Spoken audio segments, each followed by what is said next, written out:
day. J Kid with the man, boy. Put the team on his back like a jam sport. Ben 10 with the dribble drive handoff. Pick and roll, full contact. This is a man sport. County of Kings, really the Kingsborough. You know Crown Heights, so you know that sound, right? Brooklyn Bridges, DFS defending. The Brooklyn Block Party, claps and double digits. Got the Barclays clicking, the whole block is with it. Left a lot on the table, now we coming to get it. The shook one's gone, we too Brooklyn strong. Can't stop, won't stop from the Brooklyn block. B-R-O-O-K-L-Y-N, B-R-O-O-K-L-Y-N, B-R-O-O-K-L-Y-N, B-R-O-O-K, we well. Okay, we well. Okay, we well. Okay, we well. B-R-O-O-K-L-Y-N. Head hit. Cam Thomas. Just give me the ball, I'm fitting the score next. My J is all net, me and Jay just all next. Getting back on defense, hit him with strong flex. I'm official like a ref trying not to get attacked.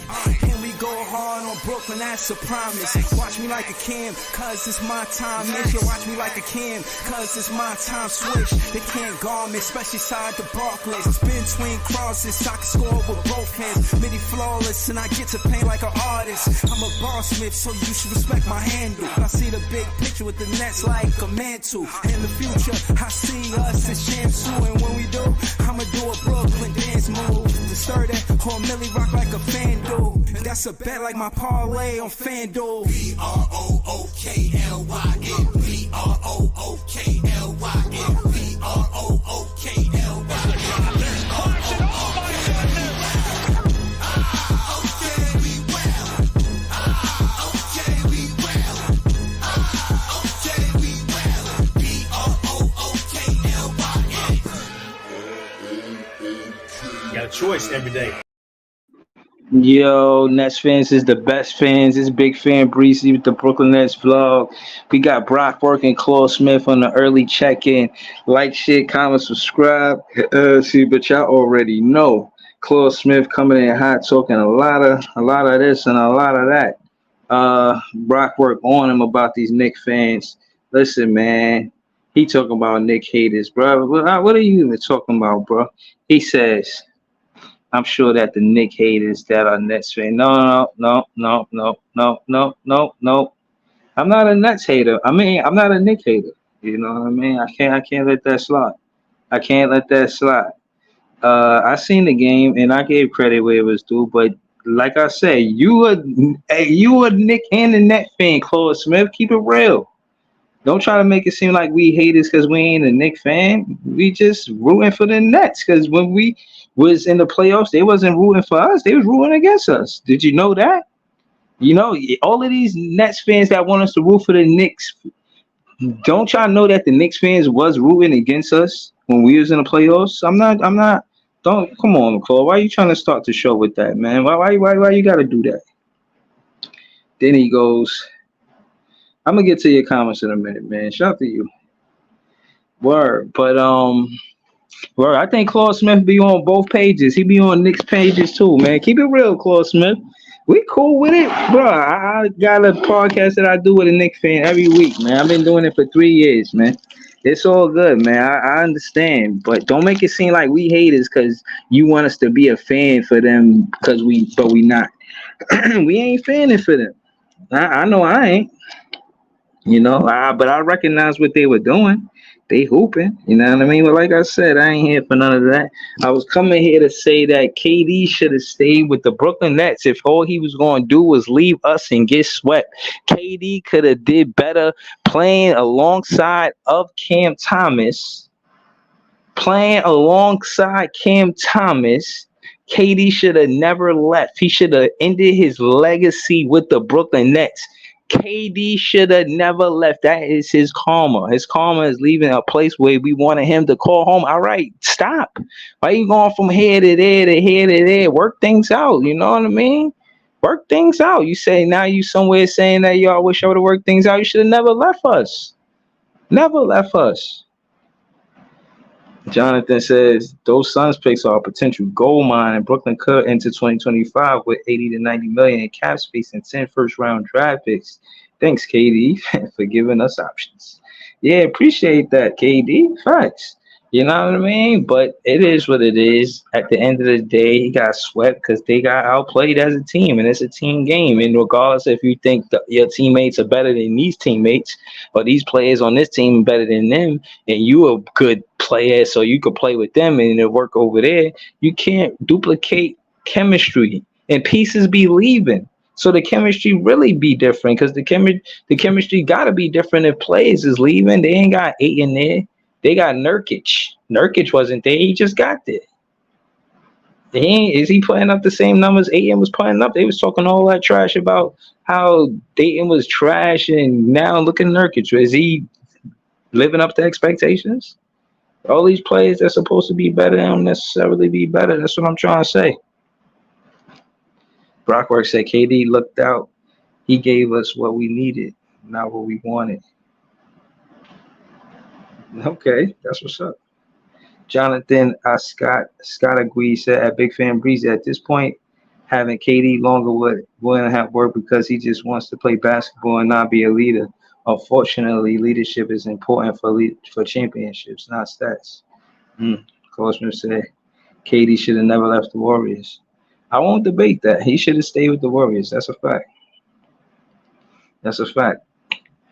But yeah, man, that shit is karma for KD, man. Like, god damn, bro. You left a situation with Golden State because Draymond, and then Draymond, he was flying off the handle with everybody. Yo, he flew off the handle with a lot of teammates. Some stuff we probably didn't even hear that Draymond did. You know what I mean? Y'all got to look at it like that, too. We probably don't even know everything. You know what I'm saying? It is what it is. Oh, man. Bro, you said, come on, man. You came in here and said Nets fans. You can't make a comment like that and then make it seem like if the shoe fit, wear it. Like, how you going to say that and then also say that I'm sure that the Knicks haters that are Nets fans. I'm a Nets fan, so come on, man. He said, I like Devin Booker, so if it's true, I'm all for it. What y'all talking about? Hold on, what y'all talking about? He said, has a lot of 20, he talking to Brockwork. Jump shit, oh, word.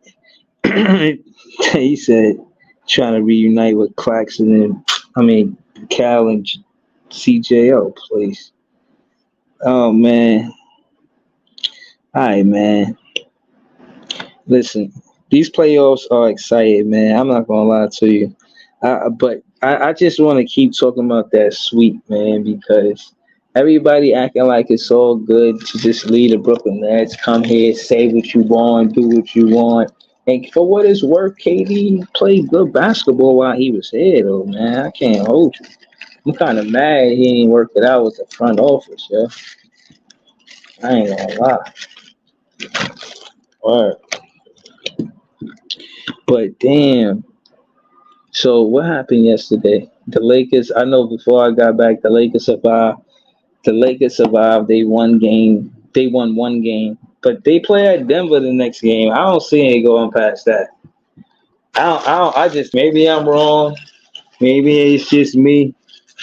But I don't see the Lakers. I think the Lakers is out too, man. The Lakers is out, man. Who else? Hold on. Boston, Miami. I think Boston, Miami is like 2-1. Boston. Boston gave them work the other day. I ain't gonna lie to you. Boston gave them mad work. I think Boston is a team that's gonna be in the conference finals. That Pacers Bucks series, wow. They up 3-1. Yo, I really don't hold on. Cosmer says, since the Nets didn't advance, I'll cheer for the Knicks because it's a New York team. I live in New York.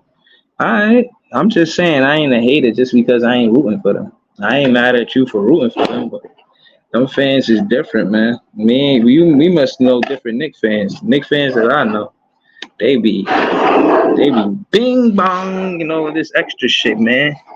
You know what I'm saying? Like Jonathan said, could you see Sean Marks and the Suns possibly work one more deal at the draft with the Suns trading Nurkic trade exception and the 22nd pick for Dorian Finney-Smith? If they make the play for a big man, they're going to do it for Zach Edey. I don't think Nurkic is going to be in that equation unless it's part of the 3-trade deal. And you know what I'm saying? It's going to be a situation where Nurkic go to a third team, but he not coming to us. We got Noah Clowney, who they said is the golden child. We just got a lot of different things going on. You know what I'm saying? A-Train said, what up, Breezy? At work right now, but chiming in. Honestly, KD got swept twice with big names. Not sure this big three era is working. I think it's a conclusion that it fails. Yeah, you can't just jump on a team and make it work. And again, the reason why I work with Toronto and Kawhi Leonard is because they didn't break up their core. They just added Kawhi Leonard and minus DeMar DeRozan. You could do that. You know, you could minus a superstar, add a superstar, a star for a superstar. KD, they kept the same core with Golden State. You know, it's just about keeping that core. If you got to switch all of these players around like he tried to do with the Brooklyn Nets, that shit is tough to do. So he thought maybe it was the Brooklyn Nets and we was the problem. So, you know, he went and did what he did over there in Phoenix. And now he's absolutely certain. He said you got to realize they fired the coach too. KD complaining about how they was putting him in a corner. What you mean they putting you in the corner? You know what I'm saying? Oh, Leaf in the building. What up, Leaf? They, like, what you mean? You KD, they putting you in the corner for offense? What you mean? So you wasn't vocal enough to say, yo, I don't like how the offense is being ran? Why? You respect Vogel that much where you don't have a voice when Vogel was speaking? I'm not feeling that. Why weren't you more vocal with Frank Vogel? You know, you're going to complain about being in the corner. How real is that? You know, I ain't really feeling that. I can't feel that. It is what it is. You got Joey BK in the comments. He said, "Karma, biatch." You know what I'm saying? It is what it is. Word. All right, Lee. Hold on. He said, "KD, none but excuses." Yeah, man. Yo, listen, man. That's how I look at it, man. He definitely put himself in a situation to, you know, make the Brooklyn Nets look like the organization is away, and his talents, his expertise to get it done. All you got to do is switch the teammate, and it's not as easy as switching teammates. People just want to switch teammates and act like it's all good. You got to do more than switch teammates. You got Jordi Fernandez saying that he came to start everything early. Jordi Fernandez said, yo, I came early to the Brooklyn Nets so that way, because if we start in September, it'll be too late by then. So case in point is you got KD in a situation where, you know, he thinking it's just microwaving a championship. You can't do that, bro. And again, before the Golden State Warriors won it with KD, the players, Dre, Clay, and Steph was together for a good 4 or 5 seasons. But yeah, man. What up, Leaf? What's good? Yo. Oh, shit. I could not wait for my nigga Breezy to go live on this shit today. Oh, shit. Somebody get the broom. Somebody get the dustpan. Somebody get the push broom. Somebody clean this shit up today. Oh, man. Woo! Right. Yo, hey, real rap. But listen, hey, the whole morning, bro, I was listening. I'm an old school nigga, bro. I was listening to Biz Markie, man. This is the season for the Vapors, man. Real talk, man. Like, listen, hey, listen, but Katie up first, man. The Villanova Grapefruits, man, they up next. We gonna fix them, man. We been in the shitter for a year and a half. Everybody know it, bro. But you know, now it's time for all of these teams that been running their mouth and you know been talking real fly outside of their neck. Now they gonna see the difficulties, man, of actually being the last team standing. You know what I'm saying? Mm-hmm. So it is what it is, man. Man, sure, I passed the rock for a little bit, man. Yo, y'all rock, man. I'm cooling right now. Woo! Man, but nah, the face of the league is up for grabs. Anthony Edwards, Shea, even shoot, Cam Thomas around that age, bro. If he can step it up next year, it's a new face, bro. It's up for grabs. Who young Yeah. Tatum? Who's gonna grab it? Who's gonna grab the new? That's what star of the Tatum to league? take. If Anthony Edwards win the championship before Tatum, that shit gonna mean a lot. Yeah, who's gonna be the next star? This is we gonna find out in 3 years, man. Luka, 2 years or 3. We gonna find out who's gonna be the face. It's up for grabs. Man, Yo, listen, hold on. Hold on, let's talk about one game at a time. We pick a game, and then Ivan pick a game. Okay, so we can stay on the Suns. I want to piggyback what you said. Let me start it off. I'll start it off. Yeah. Let's start with the topic at hand, bro. Kevin Durant, weak ass man, and the weak ass Suns, man. Listen, no point guard, we knew that. No bench, we knew that. No defense, we knew that, man. It's just a bad matchup from start to end. You know what I'm saying, man? We saw it in game 1, and we knew it was going to happen, man. And listen, 1, 2, 3, 4 strikes you up out of there, man. It shouldn't have even been that long, man. It's easy peasy, man. I ain't really got much to say on it. Devin Booker was in a straight jacket all series up until last night, man. He finally decided to come out and show himself, man. Bradley Beal, lack thereof, I don't know where he was in the series realistically. They defense, I don't know what that was, man. Anthony Edwards looked every bit like like baby Jordan. Like I don't like the reincarnation of Michael Jordan in that series. Whoa. Posted dunks, 3-ball. Listen, On clearing them out, KD. post fades. On KD too. On Kevin Durant, weak ass. He tried to get up out of the way. He got a little bit of that. He got some little bit of the right hand jam, man, with some stink on it. Come on, man. Listen, just straight bully ball. They ain't have nothing for Rudy and Cat down in the paint. It was just curtains, man. Listen, shout out to J-Mac. Shout out to Ant-Man, man. Shout out to Minnesota Timberwolves, who won their first playoff series in 20 years. 20 years, man. That's a long damn time to be in the shitter, bro. Like I can't say the same for the Nets, but hey, it is what it is, man. Ivy, you finish off, man. Yo, so Pat Beverly was praising Anthony Edwards. Remember how people they say he sound delusional? He say he's the next Michael Jordan. They got it on tape. I think that's a far fetched, but he that kid is talented, and I think we're just a favorable matchup for them. The Suns have nothing for them, and we said like you can't cheat the basketball game, man. They really had no point guard, and I'm not saying okay. I want to say this. I'm not saying that we know that Booker is better than Spencer.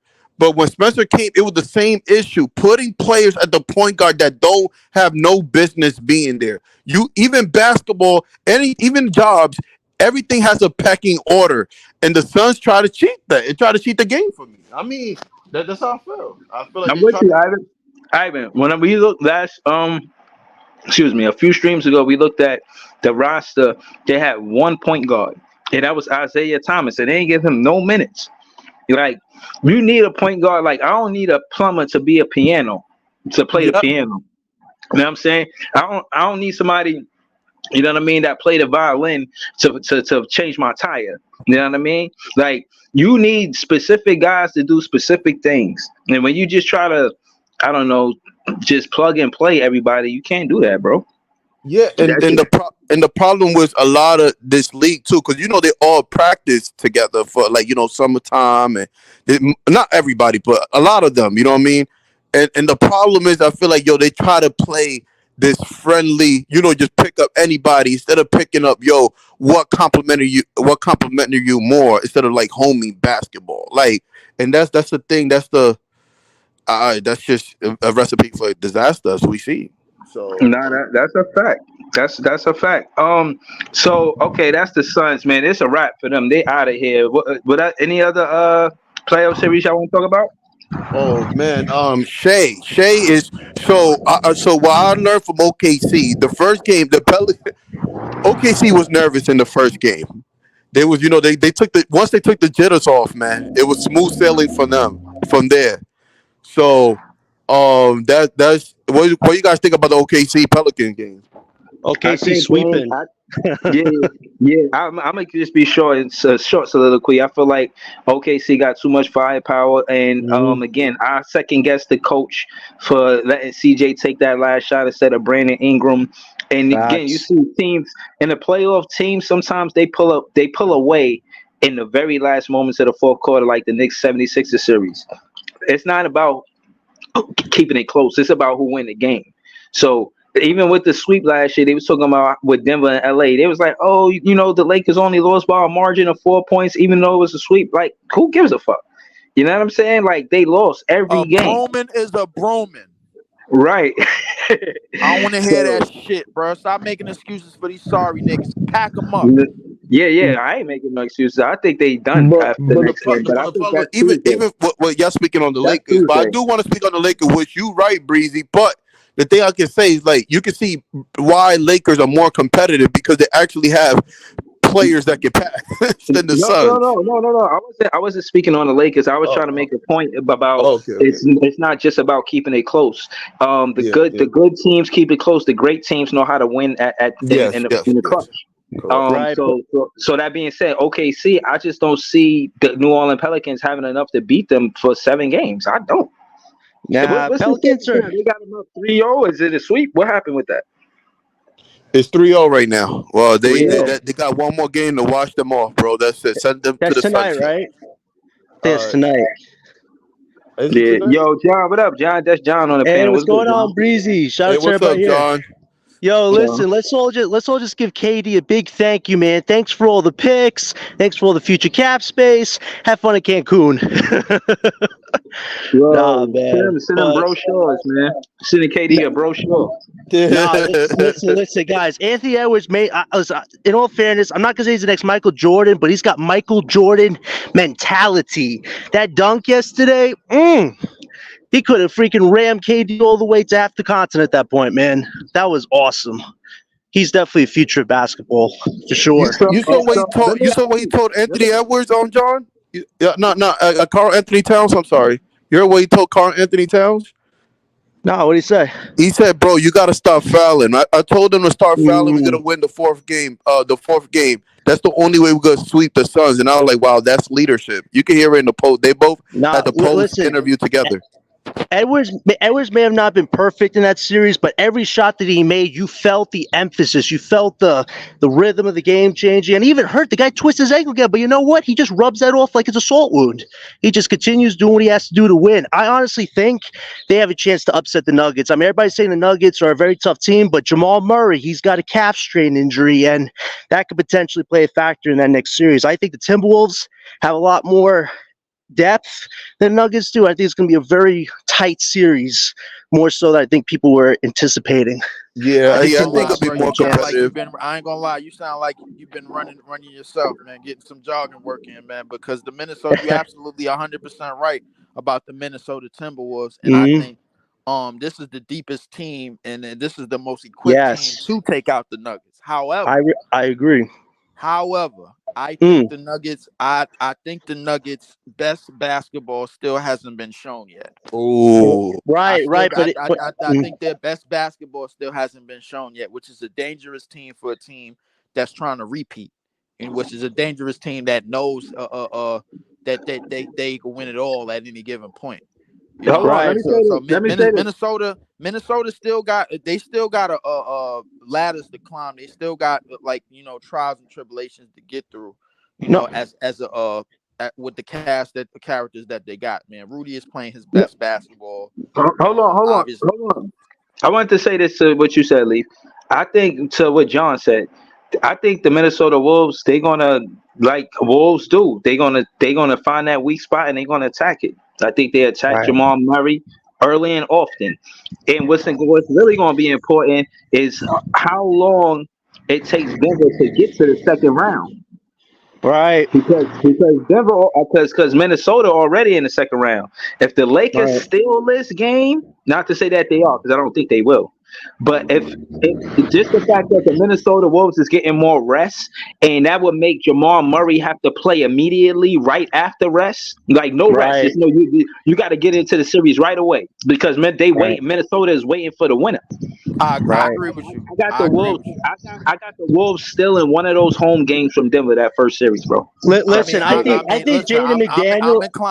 I'm inclined to agree with you, bro. But off the strength that they could get the rest, and they well rested. They know what they know who they are, and they know what they're gonna do, and they know how they plan of attack. Listen, bro. Listen, the Wolves wanted that game so bad, bro. The coach went out with a damn injury. Yeah, bro. that sucked. They was a wanted bummer. that game that bad, bro. Like so. Yeah. I mean, this What you mean? Wolves What team is happened to the hungry. coach? What I happened to mean, the coach? the coach said he got I think he had a patella. He had a Yeah, patella ruptured injury. patella tendon. That's right. Patella tendon. He had to walk out on Yeah. crutches. Because Conley had ran into him on a 50-50 play. So Nah, but listen, you guys gotta give Jaden McDaniels some credit. That dude killed it in that Sun series. He gives me those Shout out Aaron to Gordon J-Man. vibes, man. shout out He to got the J-Man. Aaron Gordon vibes. Shout out Yeah, to J-Man. you're right. But let's be honest, they had nobody. They had nothing for Karl Anthony Towns, man. They had nothing for him. Towns. They really, he was just. They had nothing. They had nothing for the paint, bro. Like at all. They had Yeah. no paint protectors. They had nobody to block shots and keep them out of the paint, bro. They had no bodies. Realistically, Rudy Gobert dominating the boards, playing the best defense of his career, showing it everywhere on defense, man, blocking shots. Defensively, they just very, very. You see, sound. that's the thing that I'm scared about OKC when they go, because they have length like the Suns and Shooter, but they got no. Bro, I see Giannis throw them around, so just like. Timberwolves have girth. That's the thing that makes and they can move pretty well too. That what makes them Right. scary. But here's the thing, though. They got McDaniels and Naz Reid in the playoffs. They didn't have that last year, and that's what gave the Nuggets an advantage. Now the Timberwolves have way more depth than Nuggets. And here's the thing. This all depends on Jamal Murray. That calf strain could easily be a more serious injury if he has to play tonight a lot of minutes, or if the series extends to another game. So I really think if Jamal Murray isn't healthy going to that Timberwolves series, advantage Timberwolves, man. Because it gets easier to defend Nicole at that point if Murray ain't hitting the shots. Damn, John, you have good takes, but I think you need some water break, my brother. You sound tired. No, I'm on a jog right now, guys. Okay, got you. Yo, that wouldn't wouldn't motivate you, huh? for pulling up on the jog, man. Yo, Right. and listen. I love to hear. If you doing that, you gotta be excited to be on the show. I'm excited that y'all came to the show. Thank y'all for helping me grow this to 631 subscribers. I couldn't have did it without y'all. Trust me, I would do the streams, but it wouldn't be long 2-3 hour streams by myself. Trust me. So I wanted to say thank y'all. It's the off season for Nets fans, so I really do appreciate y'all. So man, I'm more excited. I'm more excited for off season now. More hype. I want to talk about this, John. This is something you want to talk about. Magic versus Orlando. Now I'm surprised. You see, that's what I get for man. How did the Magic come back? It's quite simple, man. The Magic. I want to chime in on this real quick. I think the Magic figured out they attacking points and they figured out their true identity. Franz and his brother, they are not scared of shit in that paint. They run in there, they don't give a damn. You know what I'm saying, bro? And I think their identity is with them, and Ingles gives them a talking point. Like it's a lot of the international players on that team give them an identity. Now you know what it is. You know what it is, Leaf. Every game I've seen with the Cavs and Magic, the Magic look a lot bigger each game. And Wendell Carter Jr., he was that turning point in that last game. He was hitting threes. When your big men are hitting threes, Cavs, if they don't respond, man, it's gonna be a long night at the office. You're right. Once your big man hit threes, it's a wrap because everybody hit threes. Now that's too hard to guard. That's the honestly, I think Allen and Mobley just don't work together as bigs. It was the same issue they had last postseason, and this postseason it's the same errors. If they aren't contributing much, it's really Mitchell and Garland has been really below par, man. He missed an easy layup. Nobody was guarding him, and he missed it. Like they have a lot of errors in their team. They have a good starting five for a regular season, but playoffs, you need depth. The Cavs just don't have depth. And George, but John, can you? Because I think the Cavaliers have a good team, but can you give credit to the coaching? I think it's too like. No, of course, I give credit to the Magic coaching. Yeah, they've been really good. I love that it's a competitive series. I just think the Cavs, they have a lot more issues in playoff basketball than regular season basketball, and we got to see what this next game is crucial for both teams. It's a must-win for both teams. The Cavs don't have bench help. See, Max Strus during the regular season was that guy until he got hurt. He was doing things for them, kind of stretching the floor even more for them. and making it easier on Garland and Mitchell. You know what I mean? But now he not hitting his shots, and Mitchell and Garland is giving the ball to Jared Allen. So Jared Allen's been scoring the most. You know what I mean? He's been scoring more. But then your shooters are not scoring. So you're limited on what you can do as an offense.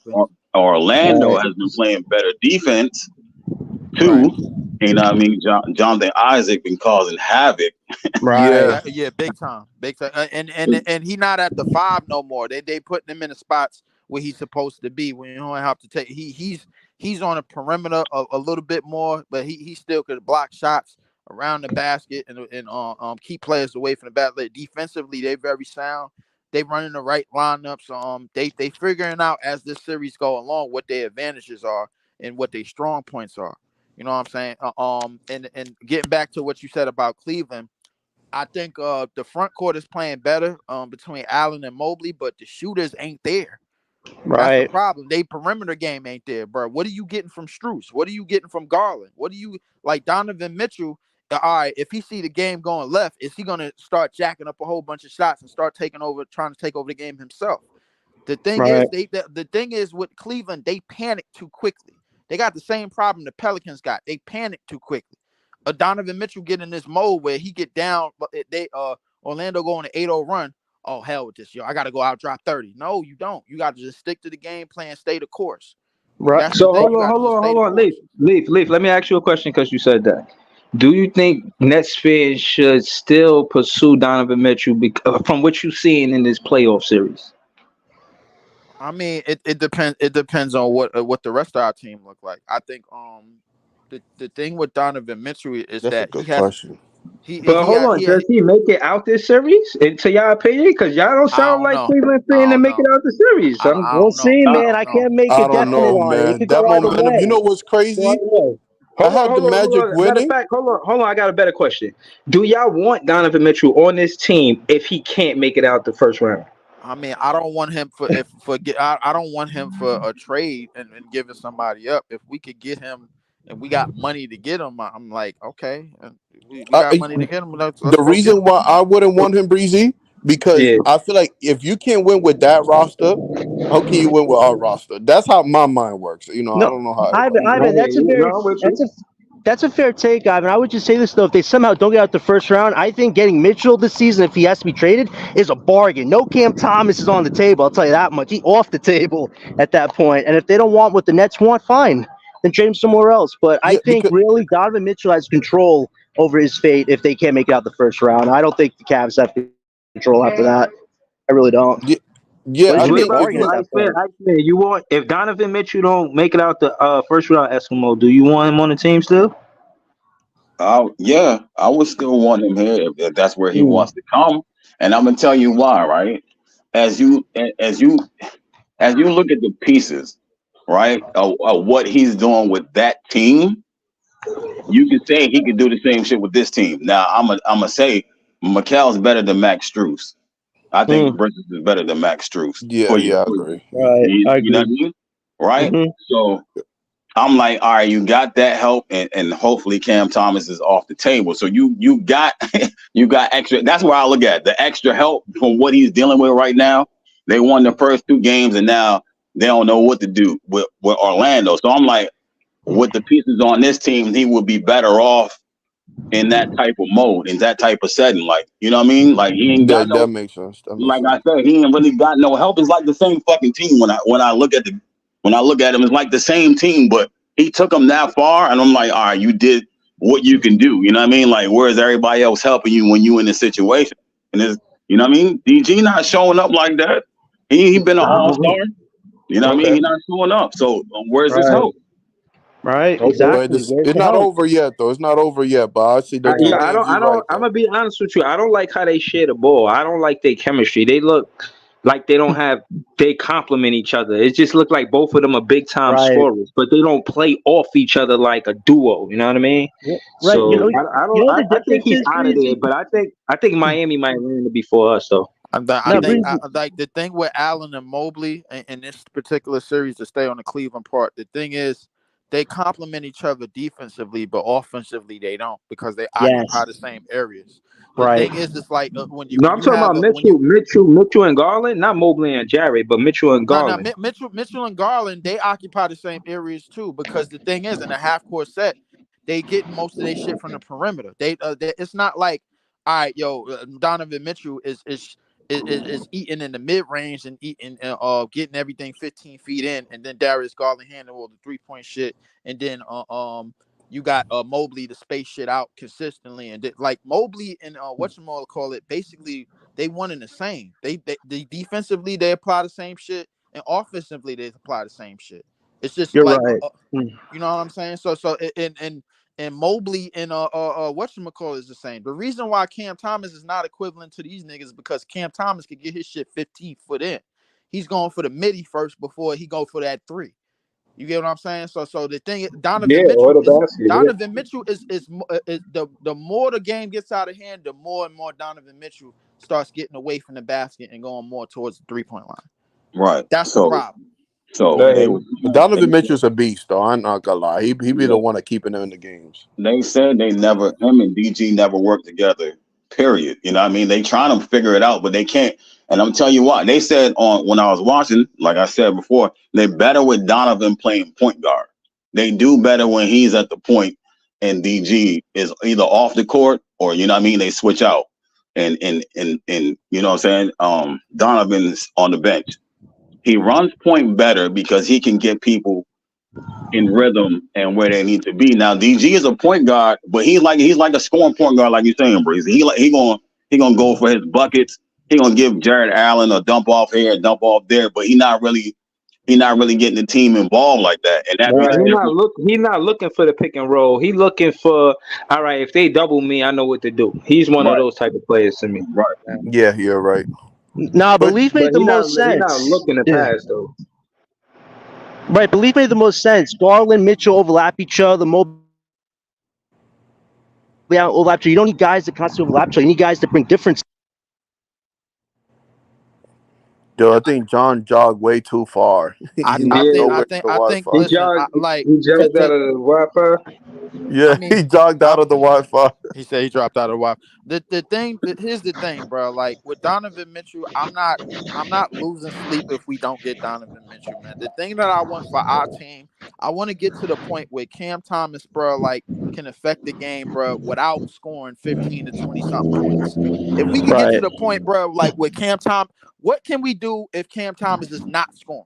What can we do if Cam Thomas is not providing offense? Can we win games if Cam Thomas is not don't have to be the hero or don't have to be the go? But you see, this is what I was telling you, Leave. I mean, this is when we see, because I agree with almost all your takes, but this is when we see things differently. It's not a lot of point guards like that anymore. Point guards are like Garland. Like, it's not a lot of elite point guards like Luka's, Jokic. And Jokic at center position. You don't even see regular point like Mike Conley. Right. It's not a lot of them like that, you know. Nah. But the thing is, if we could get a cast of players and a personnel to where you comfortable with throwing the ball in the paint. All right, but listen, handle the rebounds, finish the defensive possession with rebounding, bro. Push the pace. All right, listen, you don't got to get an assist, but just put players in place, bro, like where they could eat, bro, like and we could do all the tangible stuff. What other stuff can we do aside from scoring? Hold on, John. Hold on, Leaf. Sorry, Leaf. John, I muted you because we listening to the win with you, my brother. Sorry, man.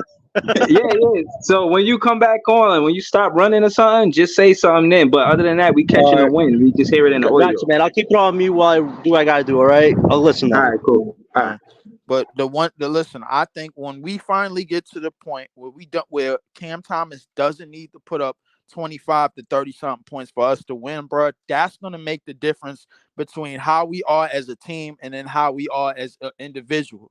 You get what I'm saying? So yeah, like that's going to be the most important key part of our team going forward. But hold on. I just want to give you a timeline because Jordy, that's what he said in his press conference meeting. He basically said, the only individual thing that he said was making Nick Claxton depoy.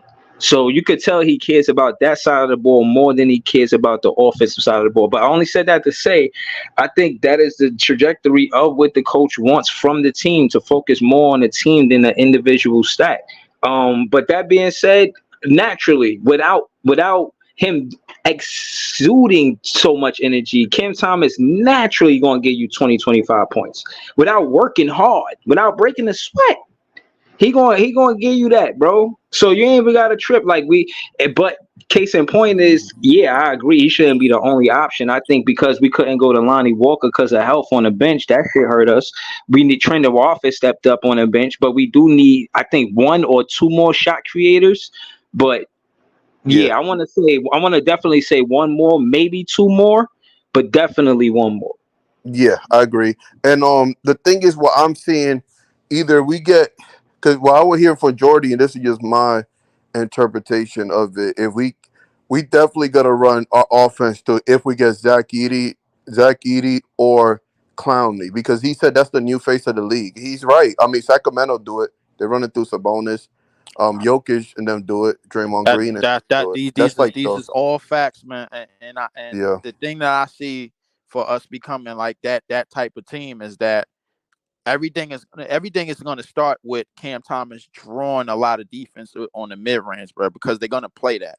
He's hitting the crazy like this nigga Space Creator, bro, is on fucking uranium. You know what I'm saying? So the thing is, once he starts to create that and sets that tone, now them 3 or 4 assists go to 7 and 8 because now you got somebody that could finish in the paint off of easy shit. Yo, hold on. I just want to say thank you to Leaf. I know uranium is not a place, but it's better than saying Uranus. So I just want to say, I don't know where uranium is at, but it's better than saying Uranus. No, uranium is one of the elements. Is one of the elements on the science on board. Yeah, that's what that shit is. All right. Oh, but yeah, nah, I don't know what they gonna do. I seen the free agency. I'll probably pull up the list later after the games. But I see the free agency list. As far as another shot creator with Cam Thomas, again, like I said, I'm simple, man. I want Zach Edey on the team too. If we could get that low post, high post scoring threat, bro, that's 40 plus wins, in my opinion. I don't want nobody to take what I say as if it's just right as rain, but I think we are 40 plus win team with Zach Edey and Cam Thomas on the same team, barring help. So I don't know, man. But what games did we miss? The Boston Miami series. How y'all calling that one? Of course, we got to give it to Boston. I think that's it. The Miami niggas is packed up, bro. Like, that shit ain't no series. Yeah, bro. They got they may steal another game, but like they packed up. Yeah, they done. I don't see them coming. I see the only team I feel like they have a chance to really come back and the Lakers. They the only one I feel like can make a comeback like that. You know what I mean? But even that's very slim. Yeah, they said once there was a record saying teams that's down 3-0 never came back in NBA history. Never. And won a series. They never came back and won a series. Never, not one time. Yeah, I know. LeBron did the 3-1 though. He did the impossible. I mean, yeah, it's a couple of people that did the 3-1, bro. Yeah, he had Kyrie on his team though, bro. He had Kyrie. Listen, I'm not involved in that series until the Lakers are eliminated. I'm one of them niggas, bro. Like, listen, if the Lakers is down by enough with like 30 seconds left into the game, I show up to the game like I've been watching the whole time and then co-sign and shit, bro. Like that's serious. Like, but I think. What about Philly and the Knicks? I think, man, Philly really those two was packed up. This the problem. Yeah. The problem is they very competitive. It was competitive series though. The Knicks came in, man. They came in always close, clutch time, man. Listen, anytime. Look. I think it's so important that we build a front court for so many reasons, bro. Like, you can't have Josh Hart grab 17 rebounds on you. You can't have OG Anunoby grab 15 rebounds on you, nigga. You got to put some athletic fours and threes on the court. The big body fives, bro. Keep them let them niggas know they going for this rebound. They gonna pay a price. That's just that simple, bro. Like, no, but you know my problem. Why Philly? I feel like Philly lost. Embiid played the whole fourth quarter, bro. He played 43 minutes. Mhm. That was the most stupidest. That's why they lost. Ivan, Joel looks like a freaking zombie, man. They call him Joel Zombie now. Like it's Bro, criminal what they're doing to him. bro, Wow. that is like that.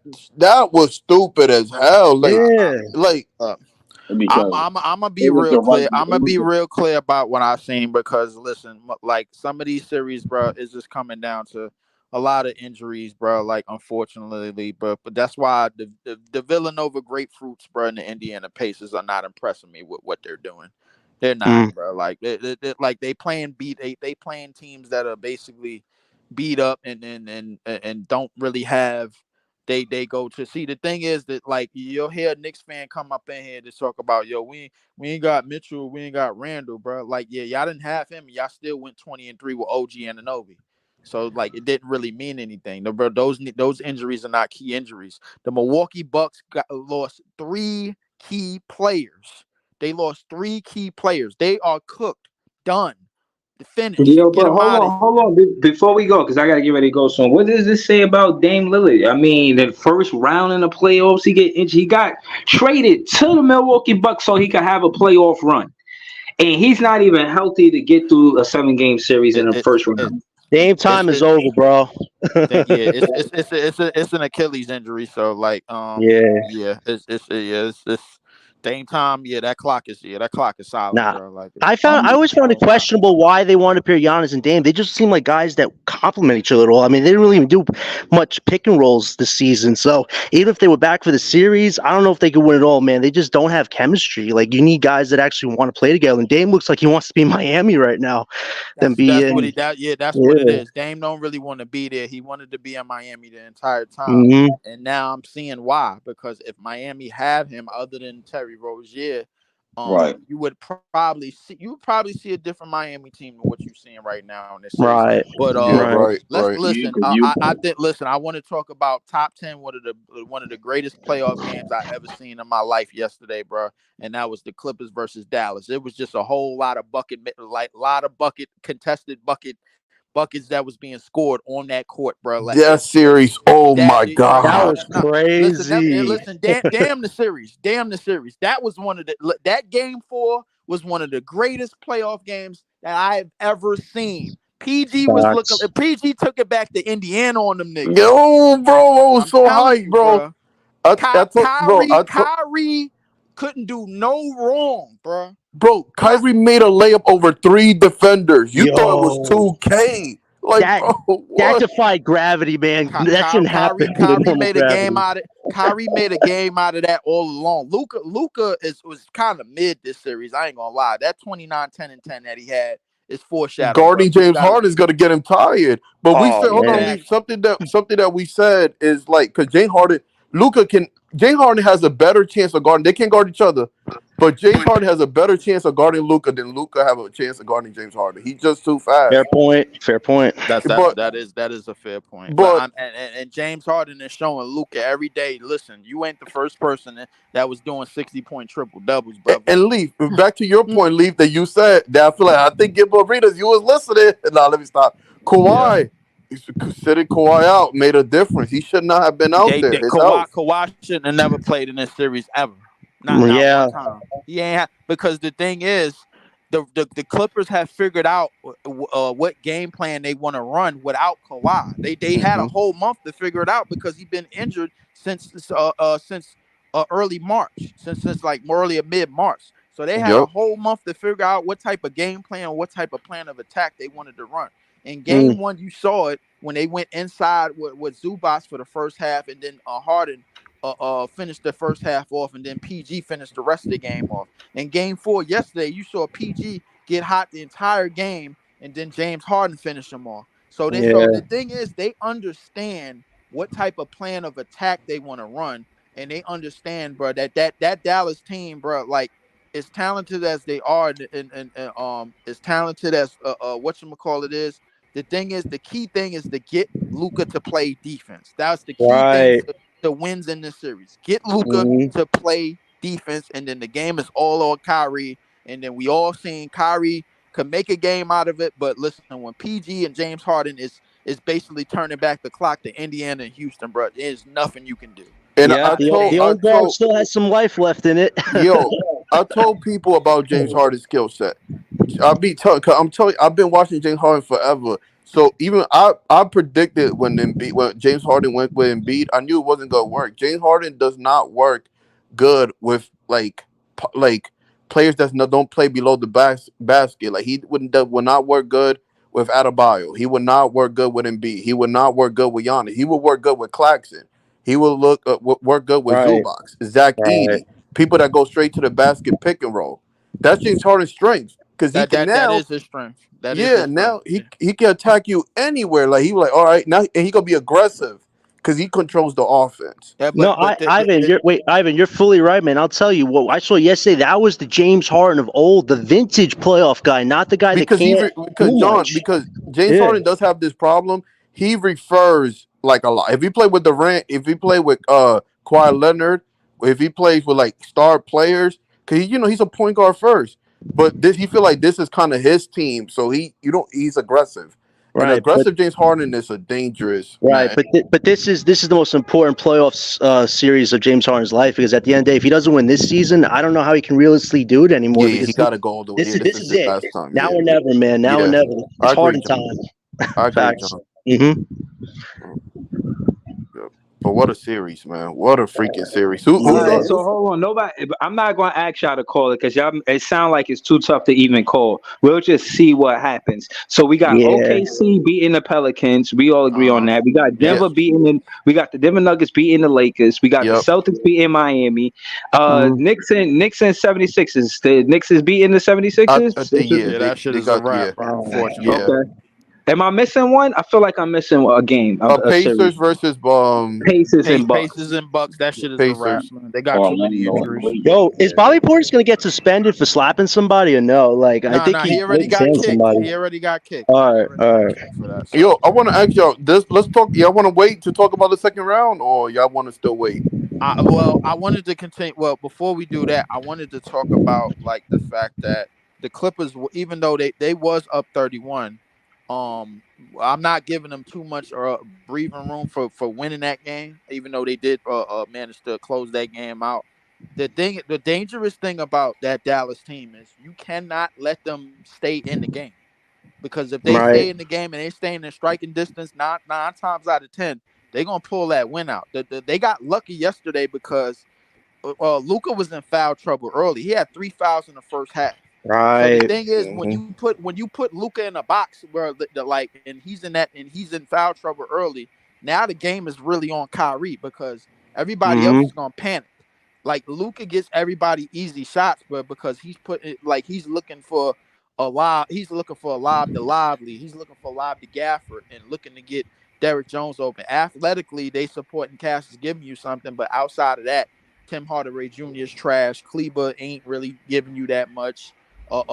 Green and Hardy, they kind of iffy. So the reality is like once the Clippers start going on that spree with Powell, Harden, PG is going off and start hitting all of these crazy shots, that's when the game gets more and more difficult. Yeah. But the thing is, how long can the Clippers live on that, bro? Like we'll have to wait and see. But that's a series. Yeah, but I do agree. We gotta understand, man. Like Luka and Kyrie is basically like the Curry, not Curry and Klay Thompson. They always have a shooting chance, bro. They so offensively gifted.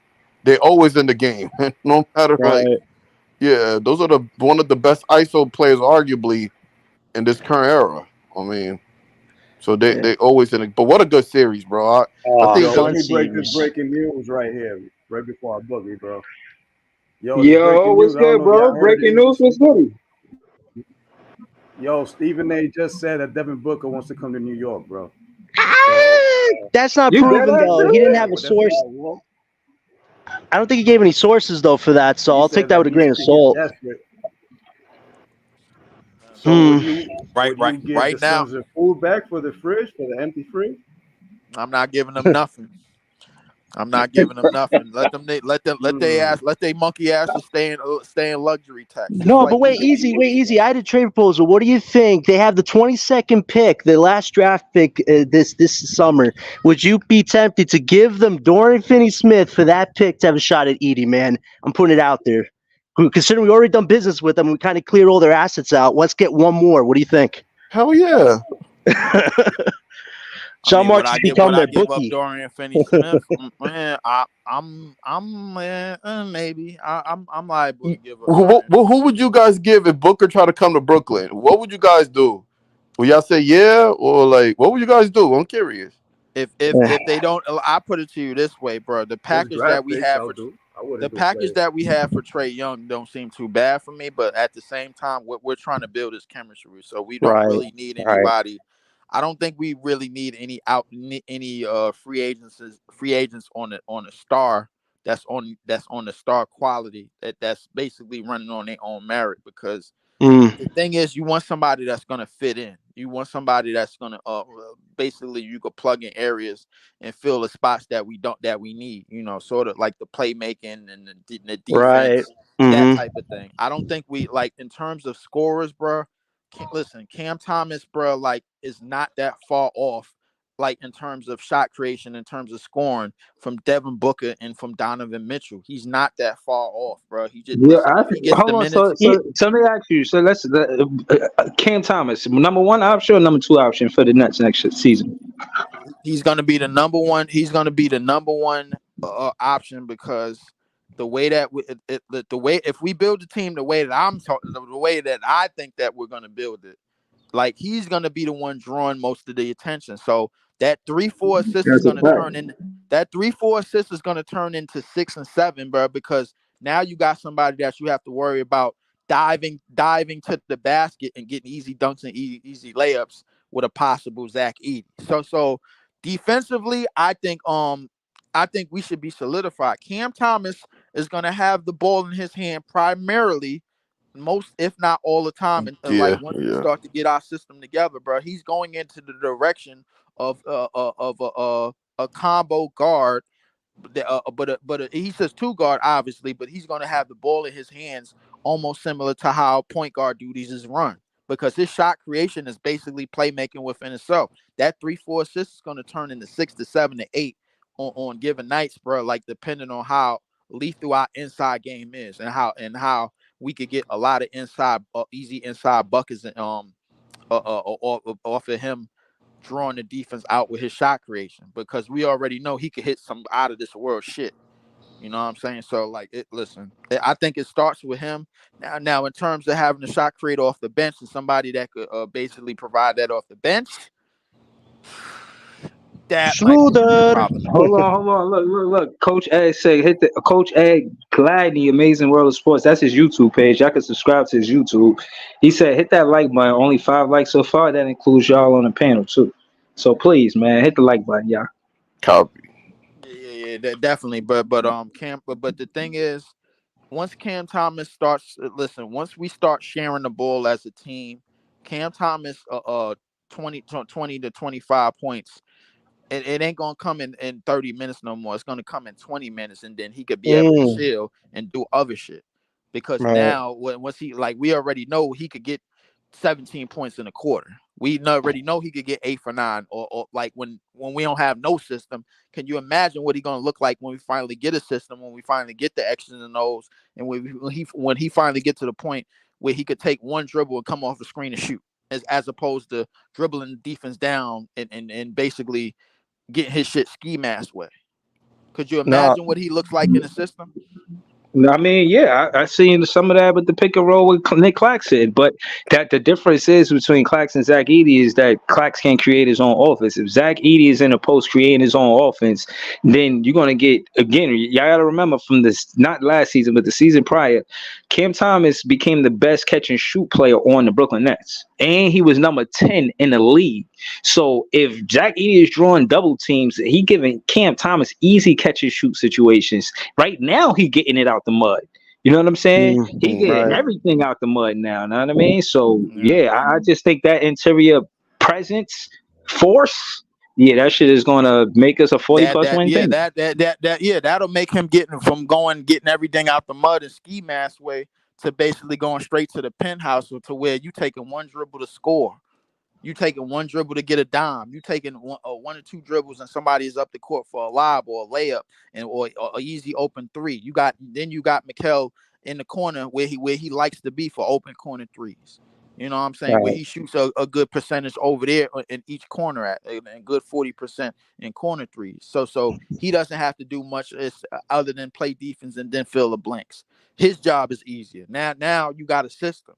Once we start to get a system in place to where we could run shit through the paint presence and the athletes on our team, like a Clowney and a Claxton on pick and roll situations, on dribble handoff situations, those situations is going to start to look more easier once we start being more effective in the offensive set. I was gonna say, yeah, Cam should be the number one, and this is going to be an easy answer. It's not too many off-ball guys that you ask to be your number one, even though Bridges can do a little bit more. You know what I mean? But not a lot. You don't ask that guy to be you know what I mean? Like, all right, Bridges, like you're off ball. Let me have you create, be our number one, can't be number two. Like that doesn't make sense. He's a better scorer. He is the best shot creator on the team and the best scorer on the team. I think it's kind of tied up between Bridges and fucking Lonnie Walker. I think Bridges might be a little bit better, but you know what I mean? I don't know if Lonnie gonna come back, so automatically it should go to Cam. You know what I mean? There ain't no big fight about who should be one. You know what I mean? That's a fact. Right. Yeah. Now they should try to bring Wofford back because he can actually do a little point guard and power forward. Rather have versatility. I said the same thing, but like I think that the lineup that I want to see, bro, like, and I don't know if I'm going to see it, is since the ball is going to be primarily in Cam Thomas's hand. Cam Thomas, Mikal, Clowney, Claxton, Edey. I like that lineup defensively. I like that lineup. Okay. I like that lineup in terms of a mismatch, in terms of creating mismatches off of screens. Now we got a big body screen setter in Edey. In terms of getting guys open, now a lot of those mid ranges look easier, not just for Cam Thomas, but for Mikal as well. He gonna get closer to the basket. Now you got the lob. Now you got somebody that's gonna fill the lanes with Zach Edey, bro, on in terms of offensive rebounds and putbacks and left hand layups, right hand layups, hook shots, and being back to the basket and easy high percentage shots around the rim. Now you have that option. You know what I'm saying? And now defensively you don't lack because now you got Clowney and Clax and Mikal, and now you got Edey on the back end. I like that line. But what position do you play Claxton at though? Because I see Edey at center, Clowney at power forward. So where does Claxton fit in at though? That could be a little problem though. You play Claxton at the 4, you play Clowney at the 3 because Clowney could space the floor and Clowney can run, and Claxton can run, and Claxton can run. Claxton likes to get out in the court. He likes to get out in the open court and run. He's not going to occupy too many spots offensively, but on the most important part of this lineup is defense and rebounding. That's the thing that's the thing that we're trying to be a signature, to have the signature sign of our team.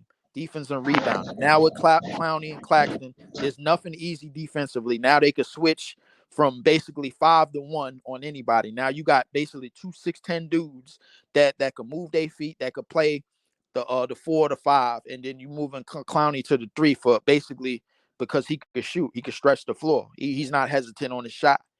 You know what I'm saying? And with his offensive game being unlocked even more, now you're gonna have now that adds a different element. But defensively, I see this working.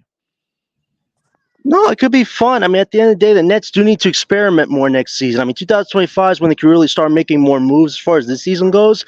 Don't be afraid to try new things out. I mean, this Nets team does need to get creative. I mean, that is a very creative rotation. I think the most important part about this lineup is learning to share the ball and learning to share the ball and learning to move the ball. The most important part about this, like, because once these guys start to figure out that they could create advantages off of screens and off of dribble handoffs and dives to the rim, and they have it, and we're going to have an advantage on the rebounds because Zach Edey is going to be a top 10 rebound in this league in no time, because he's in no time at all. Clowney and Claxton, bro, you know what they could do on the offensive rebounds. Their hustle game is But is through the roof. how much we gotta give up in it to get the draft pick? Y'all don't think he went through 10? Y'all think he 10 through 20? I think they have a shot if they 20 trade through 30. Dorian. I think he 20 through 30, bro. DFS could rock, man, for him, bro. Like If they I'm all right with listen, that. like I But said, hold the on. Suns.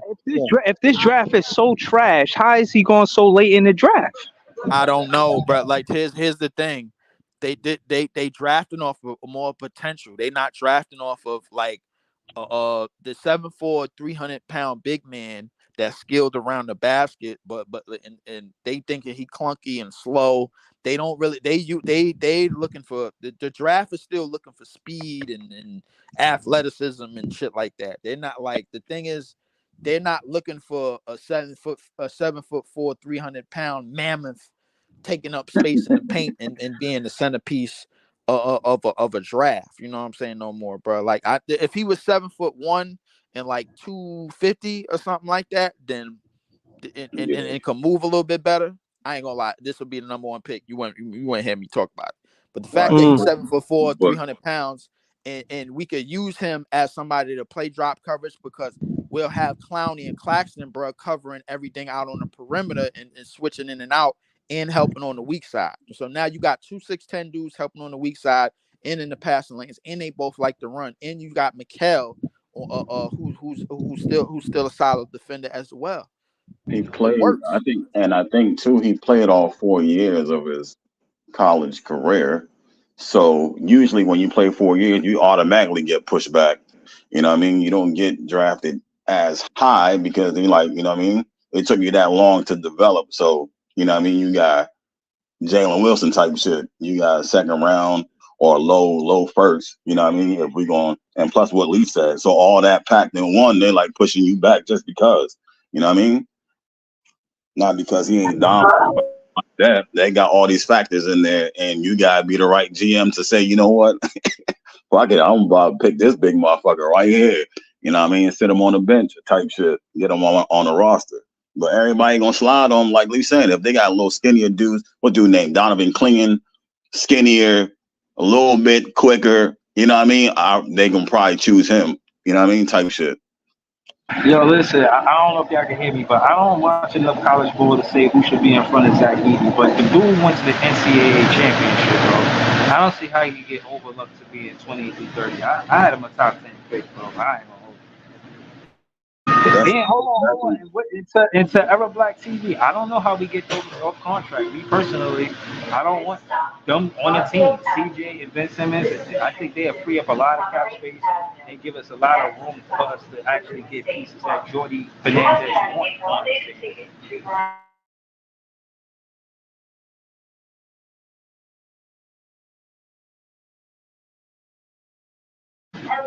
Okay, you hear me?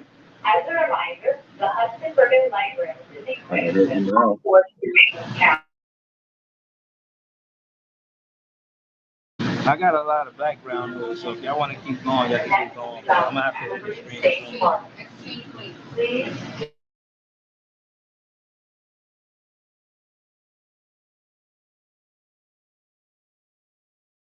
Oh shit, my bad.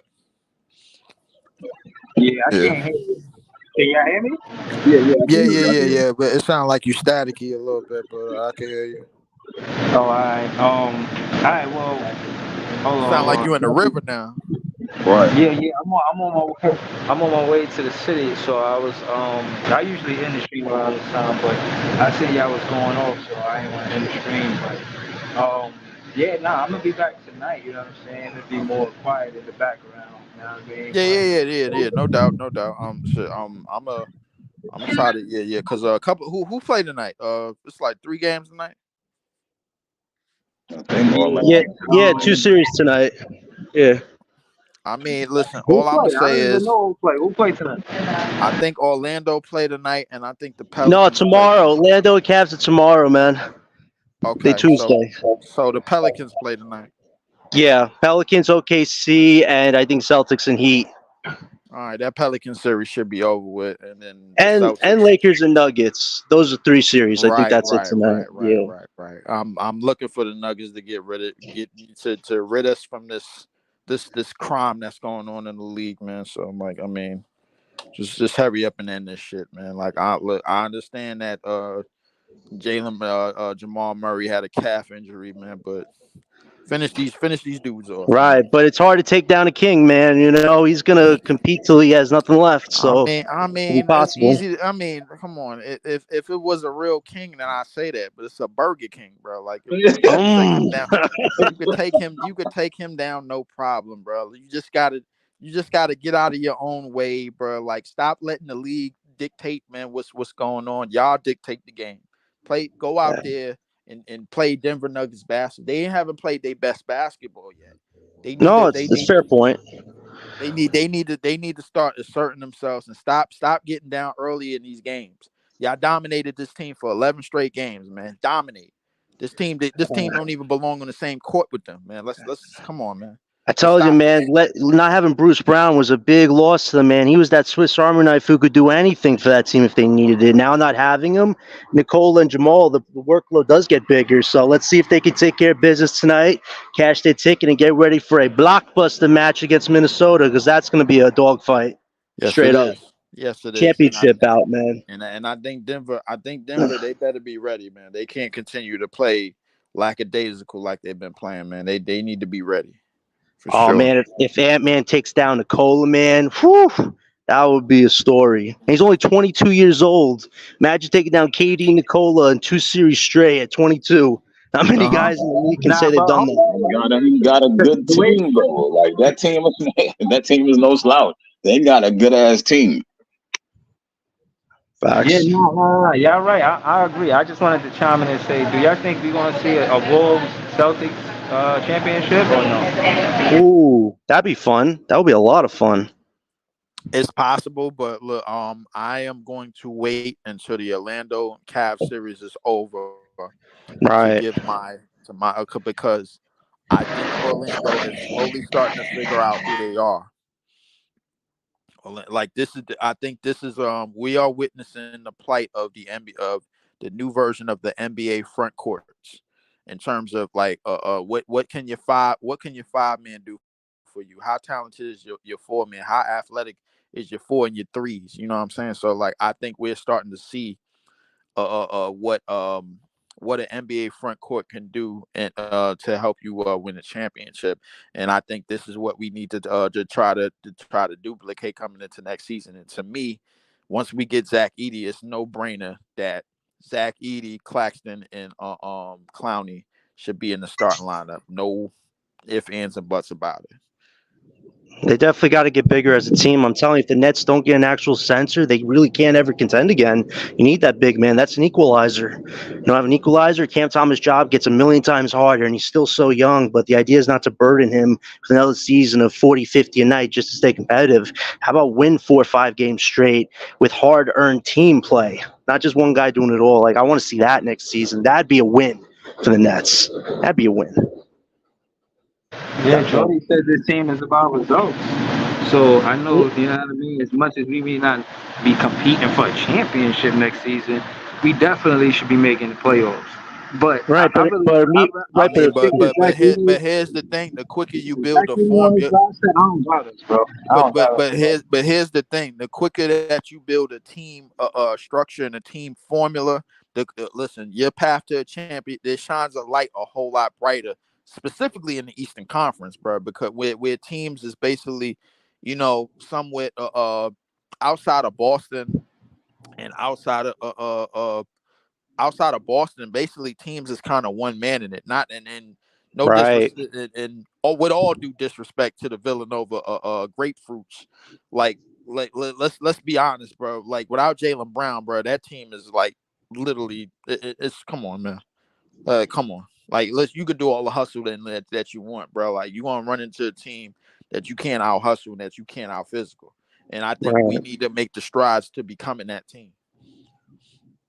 No, for sure. And here's the thing: here's the thing, though. If the Celtics don't win, man, they're going to be one of the most expensive teams in the league, paying two guys almost $1 billion in Tatum and Brown. So the pressure is literally them versus themselves this season, this playoff season.